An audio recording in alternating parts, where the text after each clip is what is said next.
Pessoal, nesse vídeo eu vou mostrar como realizar a simulação de um sistema que se encontra na forma de espaço de estados. Nós vamos usar o MATLAB, essa é a tela inicial do MATLAB, tem essa janela de comando aqui e você pode abrir uma nova janela para editar o seu código. Se você clicar aqui em New Script, vai abrir uma nova janela, um editor de texto. Aqui eu já tenho o editor que nós vamos utilizar.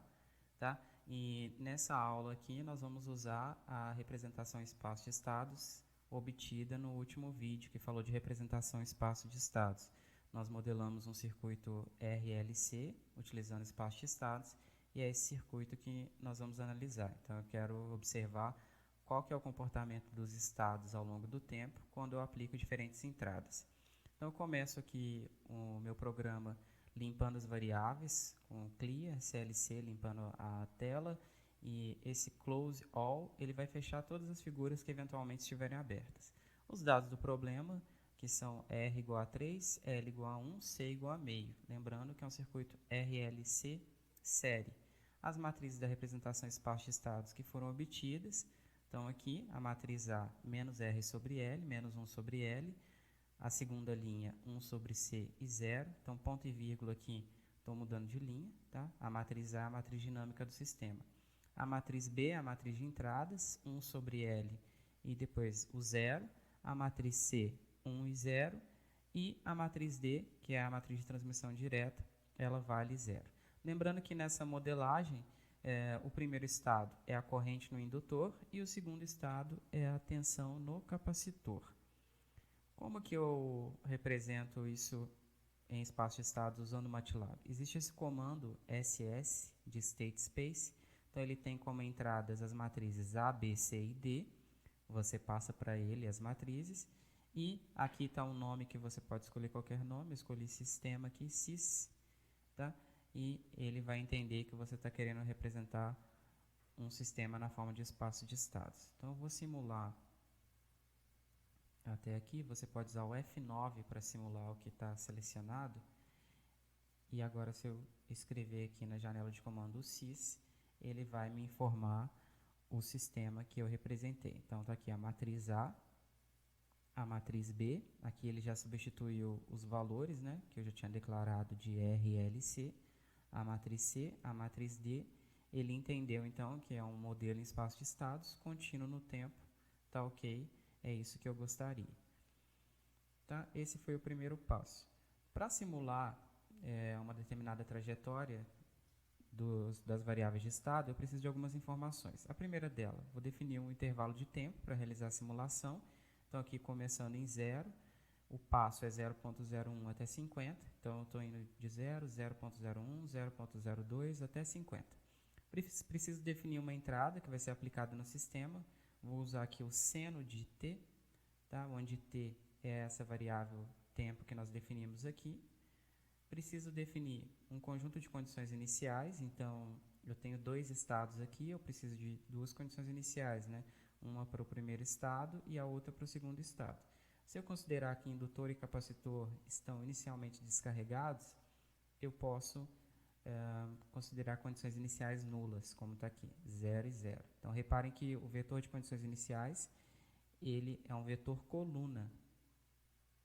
Tá? A primeira variável vale 0 e a segunda variável também vale 0. O MATLAB tem esse comando lsim que usa como entradas o sistema, a entrada U, o intervalo de tempo t, em que eu quero realizar a simulação, e a condição inicial. O que ele vai me devolver como saída?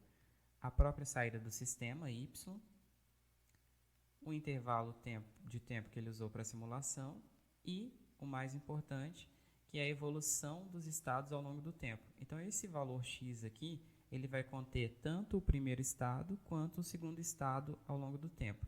Ele vai ser uma matriz de duas colunas, tá? Onde a primeira coluna vai me devolver a informação do primeiro estado e a segunda coluna vai me devolver a informação do segundo estado. Então, se eu simular agora até aqui, vou usar o F9, simulei, então estou aqui, o MATLAB já simulou todas essas informações, ele já fez a simulação lsim, tá? Se eu colocar aqui o x de 0, ele vai devolver na forma que eu falei para vocês, né, um vetor coluna. Então, essa foi a condição inicial. Se eu colocar aqui x, ele vai me mostrar essa variável aqui. Então, todos os valores de x, tá vendo? Falei que eram duas colunas. Então, na primeira coluna são os valores da primeira variável de estado, que é a corrente no indutor, e a segunda coluna, os valores da segunda variável de estado, que é a tensão no capacitor. Bom, então a gente já tem esses valores, agora eu só preciso plotar. Tá aqui relembrando quem que é o y, é o vetor de saídas, t é o vetor de tempo, x contém a informação dos estados. Como que eu vou plotar? Vou usar esse comando figure para abrir uma nova figura. Se eu plotar t, y, ele vai plotar a saída. Tá? Então vamos lá. Vou plotar a saída. F9. Então essa aqui é o que aconteceu na saída. Se a gente relembrar, a saída desse sistema é igual ao primeiro estado. Por quê? A matriz C ela é 1 e 0 e a matriz D vale 0. Então aqui é 1, 0 vezes o vetor de estado x1, x2. Então é 1x1, 0x2. Então a saída desse sistema é o próprio primeiro estado, que é a corrente no indutor. Tá? Esses comandos aqui você pode usar para colocar, escrever esse título, colocar os labels aí. Tá? Vamos ver como que fica. Então, ficou lá, saída do sistema, aqui é a corrente L, esse é o Y label, né? E aqui o label do eixo X, que é o tempo. Tá? Então, essa é a saída, está plotada aí. Agora, vou abrir uma nova figura e plotar a resposta do primeiro estado, tá? Que é esse plot T de X, todas as linhas, vírgula, primeira coluna. Então, essa é a sintaxe que você usa para plotar aquela primeira coluna. Então, tá aí.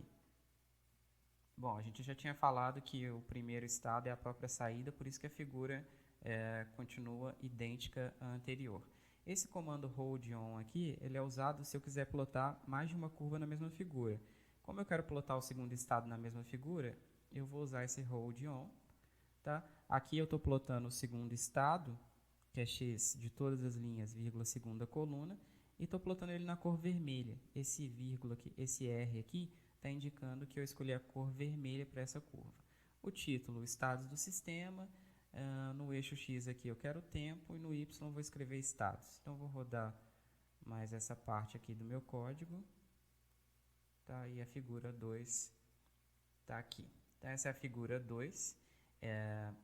Eu estou representando aqui os estados do sistema, então lembrando que em azul eu tenho a corrente no indutor e em vermelho eu tenho a tensão no capacitor. Reparem que a corrente no indutor ela alcança o pico antes da tensão do capacitor, né? Está condizente com a análise de circuitos elétricos.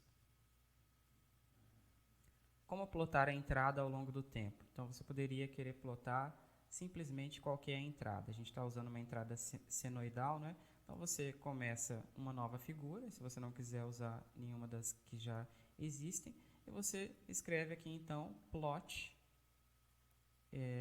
no eixo do tempo, né? Então a variável tempo já está definida, e aqui o U, que foi a variável que nós definimos como a entrada. Tá? Então se você simular essa parte aqui, tá lá. Então essa é a entrada que está sendo aplicada, é uma entrada senoidal. Tá? Essa é a entrada que nós estamos usando no nosso sistema. Se eu aplico uma entrada senoidal, a tensão e a corrente também vão ser funções senoidais. Tá? A corrente adiantada em relação à tensão, né? Ela atinge o pico primeiro aqui do que a tensão. Tá? Então essa é a resposta do sistema ao longo do tempo quando eu aplico uma entrada senoidal. Agora, o que eu vou alterar aqui? Vocês podem alterar depois condições iniciais, né? Não vou fazer muitas alterações aqui para o vídeo não ficar muito longo. Eu vou mudar apenas a entrada. Então, eu vou tirar uma entrada senoidal e vou colocar uma entrada que foi escrita aqui de forma a ser um valor constante ao longo do tempo. Então, eu tenho uma entrada que vale 1 o tempo todo. Tá? Então, esse comando ones de 1 vírgula tamanho de t, vírgula 2. Então, estou criando uma entrada do mesmo tamanho do vetor tempo, porque elas precisam ter o mesmo tamanho. E ela é sempre constante, ela sempre vale 1. Tá? Vou mudar a condição inicial nesse caso. Eu vou tirar essa condição inicial aqui, que era 0, 0, e vou colocar uma outra condição inicial, qualquer aqui. Vou colocar 1 e 2. Tá? Então, essa é a minha nova condição inicial. Agora, eu vou clicar aqui nesse botão Run, ele vai rodar todo esse programa aqui, já vai fechar as figuras que estiverem abertas e vai abrir as novas figuras. Então, tá lá, rodou. Essa figura 3 aqui é a figura de entrada, reparem, ela vale 1 ao longo do tempo. Foi a última figura que nós escrevemos ali como fazer o plot. Faltou colocar o título, o eixo do tempo aqui e o de t aqui no eixo y. Então, essa é a figura 3, a entrada constante ao longo do tempo. A figura 2, reparem, são os dois estados. Então, o primeiro estado é a corrente no indutor. Ele começou no ponto 1 e depois foi para 0, porque eu tenho uma entrada constante. Se eu tenho uma entrada constante, o que acontece com a corrente no indutor? A corrente vai para 0 porque toda tensão vai ficar no capacitor. Então, repare, o capacitor começou com a condição inicial 2, a tensão no capacitor, e depois ela assumiu o valor 1, que é o próprio valor da entrada. Então, toda a tensão ficou no capacitor e a corrente foi zerada nesse caso. Né? Então, a corrente no indutor foi para 0. Tá? A figura 1 é a saída do sistema, que é a própria corrente no indutor. Então, ela simplesmente repete o primeiro estado. Né? Você começou em 1 e depois foi para 0. O circuito se transformou em um circuito aberto. Toda a tensão foi parar no capacitor.